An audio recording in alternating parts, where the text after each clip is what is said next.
that in a room like this, there are men and women who, if I were to use a Chinese proverb, who have eaten more salt than I have eaten rice. And so I truly count it an honor and privilege to present at this General Assembly. And I want to express my thanks to the leadership for this opportunity. With a topic like authenticity, I'm sure we could go in several different directions, and I believe still have a meaningful discussion. However, for this session, I would like to examine authenticity and our ministry among millennials from two prisms. First, I would like to look at authenticity at a personal level, from the perspective of an authentic lifestyle, highlighting the importance of modeling what we preach and teach while we minister among millennials. Secondly, I would like to examine the importance of authenticity at the corporate level, the church engaging with issues like social justice, peace, reconciliation, community development, demonstrating that our message and ministry are in alignment with each other. Dr. Leonard Sweet, in his book called Postmodern Pilgrims, uses an acronym called EPIC to describe the millennials and Generation Z. This is not just a catchy description, but a paradigm that will help us understand the millennials in order to engage them in a better way. In the acronym EPIC, E stands for experiential, P stands for participatory, I stands for image-rich, and C stands for connected. Though a lot has been written on this EPIC model, I find a blog that was put together by Tim Parlier helpful to understand, to break it down in simple terms. In explaining the concept of experiential, Parlier explains, in order to reach millennials, we need to create an environment or provide opportunities to experience a value or concept that we are trying to teach them. In explaining participatory, he highlights how teaching should involve going beyond partaking in an activity to participating in decision making, thus enabling the millennials to grow.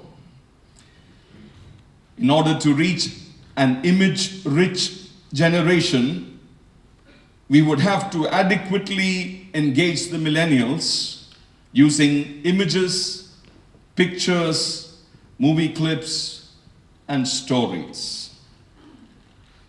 In explaining connected, Parlier highlights the importance of finding ways to help millennials learn from each other and from those trying to reach them through connections. With that as a backdrop, let me underscore the importance of authenticity at a personal level. When we look at the ministry of the Lord Jesus, we see someone who was unafraid to let people come close to him and examine his life and lifestyle. When asked by two disciples of John the Baptist where he was staying, our Lord's response was, "Come and you will see." A major means of impartation in the ministry of the Lord Jesus was through modeling and demonstration. The Lord Jesus modeled a life of prayer, so much so the disciples asked him to teach them how to pray. He demonstrated what servanthood looked like when he washed the feet of his disciples. And then he taught them the importance of servitude. The Lord Jesus invited people to come and follow him. He never insisted or commanded them to do so. People who followed Christ did so out of their free volition, not out of compulsion. When we consider reaching the millennials, we need a greater number of men and women who will begin by demonstrating truth through their own personal lifestyle. Craig Dykstra explains this principle using an analogy of a coach. Often a coach will teach by demonstrating something, by making one of the essential moves and asking learners to watch. Then words begin. This paradigm of authentic ministry is not authoritarian and hierarchical, but rather exemplary and demonstrative. The Apostle Paul serves as a good example of someone who spiritually invested into the lives of others through his personal example. We see the Apostle Paul asking the church at Corinth to imitate him as he imitated the Lord Jesus Christ. When we read the epistles, we realize not only did the Apostle Paul model such a lifestyle, his co-workers, Silvanus and Timothy, as recorded in 1 Thessalonians 1 and verse 6, they did the same. In referring to the Pauline paradigm of mentoring through personal example, Victor Copen pens it beautifully. He says, the Apostle Paul sets himself up intentionally and boldly as a model for others. He functions as a model, a prototype for the directees, the members of the churches he addressed in his letters. In Paul's days, both in the Jewish and the Greco-Roman world, the concept of imitation functioned as the basic pedagogical tool of all branches of education. The role of modeling and demonstrating in order to reach the millennials cannot be overemphasized. Millennials subconsciously look for role models that they can follow. While they may learn many truths cognitively through classes, seminars, and other formal training programs, and I do believe that there is a rightful place for that, certain aspects of spiritual growth, particularly in the areas of formation, character, values, and attitudes, will only happen through interaction with mentors and through relationships with accountability.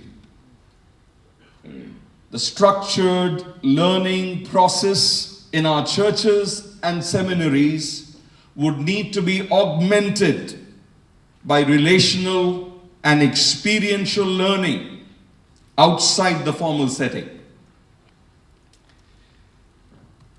Another aspect of authenticity is the whole area of transparency and vulnerability. We cannot model an authentic life without being real and transparent. George Werver, the founder of Operation Mobilization, explains this practically. He says, leaders who admit their vulnerabilities and even their failures walk with a limp.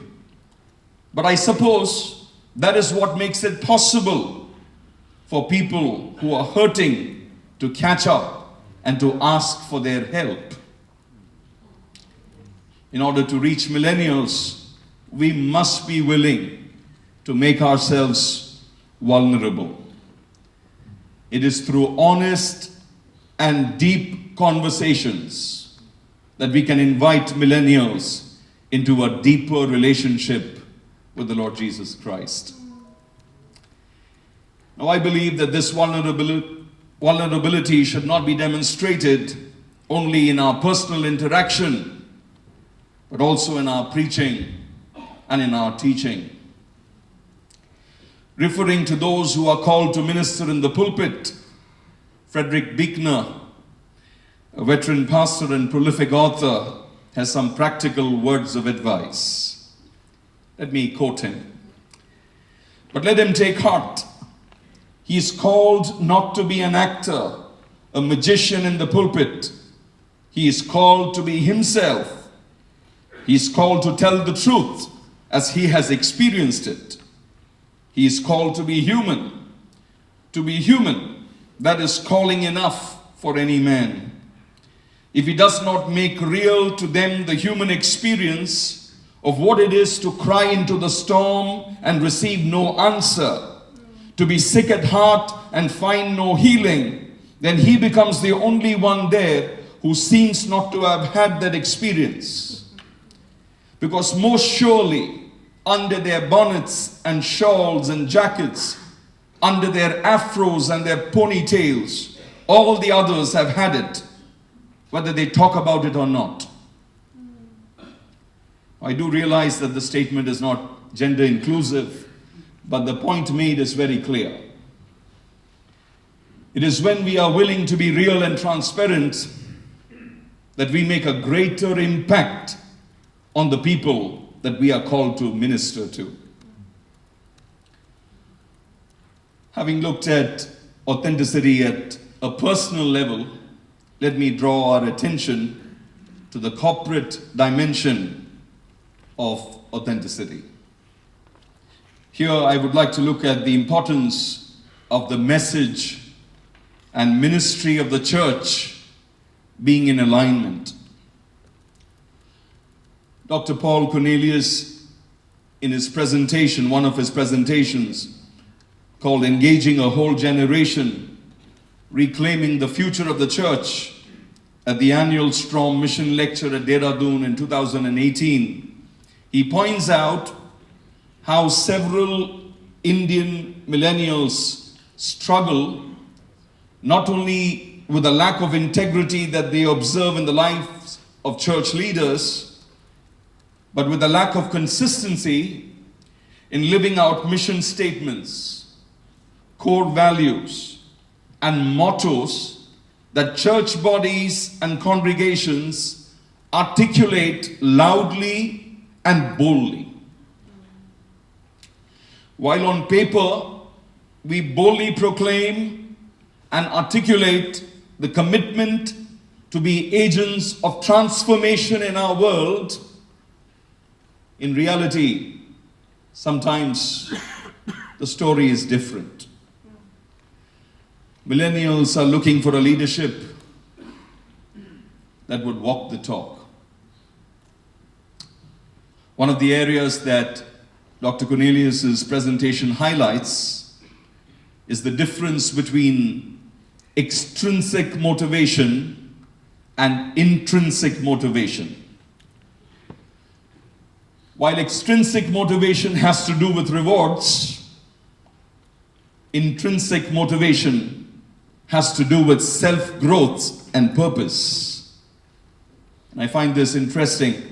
He posits that millennials are usually motivated through intrinsic factors rather than extrinsic motivating factors.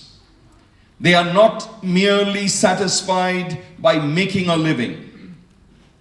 They are keen to see how their life can have an impact on the world around them. He captures this in a statement of his. Millennials want the church to speak prophetically both within and without, as well as participate more intentionally in the pain and problems of the nation, not merely serve itself. While I was preparing for this session, I came across research by somebody called Janelle Anderson, and this is what she reiterates in her research. She found in the US that millennials, there was an increasing trend of wanting the church to be involved in social causes through synergistic collaborations with local agencies, thus bringing hope to the community. Their desire to bring change into the world around them, motivated them to get involved in causes that would change society, both locally and globally. In conclusion, I would like to come back to what Tim Pallier had to say. Pallier succinctly summarizes how we could engage millennials by following the model demonstrated by our Lord Jesus. Referring to the epic paradigm, he writes, Jesus invited his disciples into experiences. He let them make decisions and take ownership in ministry. He constantly used imagery to convey kingdom realities. And he allowed connections, sometimes frustrating connections, and dialogue between the disciples. The need of the hour is for men and women who are able to say with conviction, "Follow me as I follow the Lord Jesus Christ." May God enable us to reach the next generation through an authentic, exemplary lifestyle and a ministry that enables and empowers millennials to make a significant difference for the cause of the Lord Jesus Christ. Thank you.